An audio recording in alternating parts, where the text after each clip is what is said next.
Okay. Hey guys, very good evening. It's Pongal today, and I'm really happy to come out here and answer a lot of intelligent questions which all of you have asked me. And I'm really thankful for to a friend of mine, Mrs. Shamira, who was able to put all the questions together and give it to me so that I could prepare and answer these questions for you. Now, if you're just coming to this talk by chance, I'm Dr. Santosh Jacob. I'm an orthopedic surgeon and a COVID 19 physician from the city of Chennai, Tamil Nadu, in India. And I have been treating COVID from March 2020, and I have been affected by COVID twice. Most recently in the new year, and as I have been vaccinated, I was able to successfully come over this infection. So now I have 9 questions with me, and as I'm answering the questions, any of you who have any doubts can just write the questions down, and at the end of the episode I will answer each and every one of them. So here goes the first question. I'm having symptoms of cold, headache, and body ache. Should I test myself for COVID? The answer here is quite obvious. As all of us know, with the Omicron, transmissibility is 20% high. And if you are having cough, cold, fever, headache, diarrhea, any symptoms of a viral infection at this point of time, guys, there is a 50% possibility. Evidence from the UK says that if you have symptoms of any viral infection, there is a 50% possibility that it is Omicron, and hence you definitely have to test for COVID-19. And it is easy to identify if this COVID-19 strain is Omicron or not, just by identifying if it has a gene in the testing, or if there is a deletion of a gene, and if the gene is not there, mostly 99% of the time it is Omicron.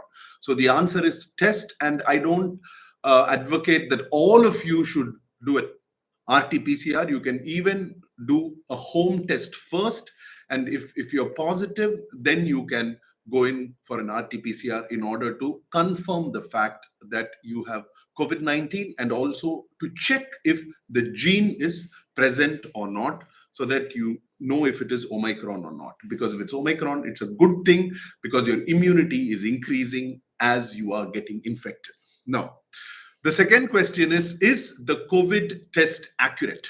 Okay, let me tell you, the COVID test, the rapid antigen test, tests viral proteins. It can be in the saliva or it can be in the nasal mucosa. Evidence shows that it is accurate 85% of the time, which means that if you have COVID-19 and 100 of you do the tests, the test results will be accurate in 85 of the people who are doing the tests, and 15 of them will have a wrong result.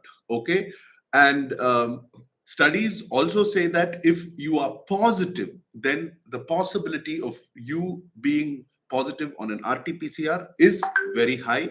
But if you're negative, it does not necessarily mean, if you have symptoms, that you could be negative. Okay, so if you've done a home test, I'll just simplify it for you guys. If you've done a home test, and if someone in your family is positive with an RT-PCR, you have symptoms, and your home test shows that you are negative, then please do an RT-PCR in order to confirm if you have COVID-19 or not. I think that is the simplest way to go about this. Question number 3. I took the home test and it showed negative, but later when I took the lab test, it said positive. How accurate are the home tests? Now, the home tests, as I said, are 85% accurate.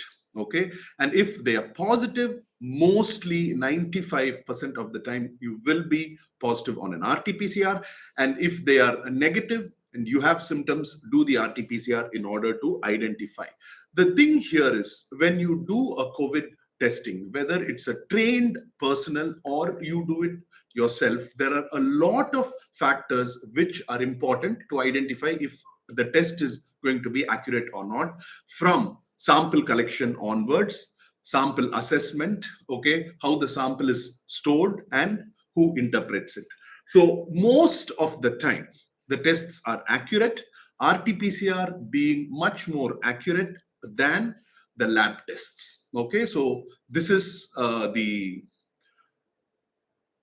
judgment about the tests. So all of you can go in for a home test, but then confirm it with an RT-PCR. Question number 4. I tested positive. What should I do next? This is a very, very important question. If you are vaccinated twice, and if your vaccination has been in the last 6 months and you do not have any comorbidities, I think you guys are going to be okay. But if you're unvaccinated, the Omicron is 90% as pathological as the Delta. So you guys who are unvaccinated should immediately look out for symptoms. Okay. And if you're having symptoms, you have to identify if your symptoms are respiratory or only up to the throat, or it is gastrointestinal. Okay. And also, if you're unvaccinated, please understand that there is a possibility that the virus, even the Omicron, affects your lung.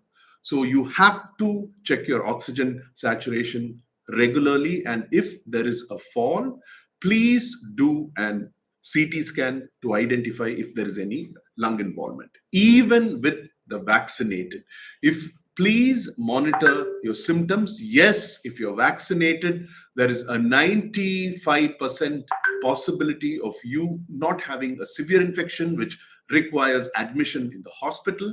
But there are still cases, exceptions to the rule, where people who are vaccinated, especially those who have been vaccinated who took their second dose 7 months ago or 8 months ago, okay, where your antibodies are lower, there is a possibility that you get involvement of the lung, which we want to avoid, okay, because there is a possibility that it could be a long lasting effect. And so keep monitoring your symptoms. Keep checking if you're having only symptoms up to the throat, or you're having phlegm in the lung, if there's any difficulty to breathe, and if your oxygen saturation is falling below 95. If it is, guys, talk to your physician and get a CT scan done, and also do all the blood tests which show whether you have inflammation all over the body or not. The blood tests are IL-6, okay? You do a TC and a DC, which is a total count and a differential count, to see if there is inflammation in the body or any other infection. You do a CRP, which is a C-reactive protein, which also shows if there is inflammation. Then you do an IL-6, which is interleukin 6, which shows if your immune system is overreacting or not. Then you do a D dimer. Okay, the D dimer is a very important test, and it shows if you have a tendency to form blood clots. That is the only see, at this point of time, evidence from all over the world, from South Africa, from UK, from the US. In the US, 90% of deaths are in the unvaccinated, which means that the Omicron is as pathological as the Delta in the unvaccinated. And if you're unvaccinated because of a medical reason, make sure you wear a mask, and make sure people who meet you or who are around you are always masked, even if they are vaccinated. That's extremely important. So that's what you have to do if you get positive, and also have a physician for online consultation who assesses you and tells you if you can stay at home or not. The medications are all quite standardized if you are vaccinated, and I'm sure many of you have seen my other video where I talk about the medications. Most of the medications for treatment at home quarantine will be only those medications. So be prepared. If you're unvaccinated, watch out. It is extremely important. Now, question number 6. My family members tested negative using the self test kit. Should they go for an RT-PCR? Now, if they are having symptoms even after they tested negative and one in the family has an RT-PCR positive, if the symptoms are continuing, even if they did a home test and they were identified as negative, please do an RT-PCR if you want to identify if they are positive or not. It is extremely important, especially if there are children involved. See, this time, all my online consultations have not been for one person. It has been for the family, and children are infected much more than the last two waves. So if you have a child in the family and if they are below 12 years of age, so we all have a gland called the thymus gland, which is in our throat, and that gland starts to grow from a young age and grows maximum at the age of 12, after which it starts to reduce in size. So the thymus gland is what actually produces the T cells. So children will have quite a strong immune response if they are below 12 years of age, and their immune system will wake up and they might not have severe symptoms at all. And that is what we are also seeing clinically. Most of the children who are having symptoms are children who are above 40 kilos, that is above 13 onwards. Okay, so if you have any children who are above 12, treat them as unvaccinated adults. It is extremely important to give them all the protection which they need, which might include even masking if you are sneezing and coughing around them, even if all of you are positive. That's extremely important. You have to treat children as unvaccinated adults, and you have to protect them even if they are positive, because they are unvaccinated and viral load can create a disease for them over a period of time, even if they did not have symptoms the first time. That is extremely important for us to know. Then, question number 6. Can we all stay together or isolate in separate rooms? If your entire family is vaccinated and if you're adults, okay, you can stay in the same room and you need not mask. Okay, don't just get too close to each other, but you can stay in a room which has open airflow, a good fan, okay, exposure to sunlight, and you can stay together in the room. If you have a child, I told you, you have to treat a child like an unvaccinated adult this time. So if you do not have any symptoms, respiratory symptoms, like if you're not really coughing or sneezing, okay, then you need not wear a mask if your child is infected. But if you are throwing out a lot of virus and you have respiratory symptoms, it would be ideal if you can mask and isolate. And if you have a separate room at the point of time where you're having severe respiratory symptoms or any other adult is, please do not expose the child to the adult.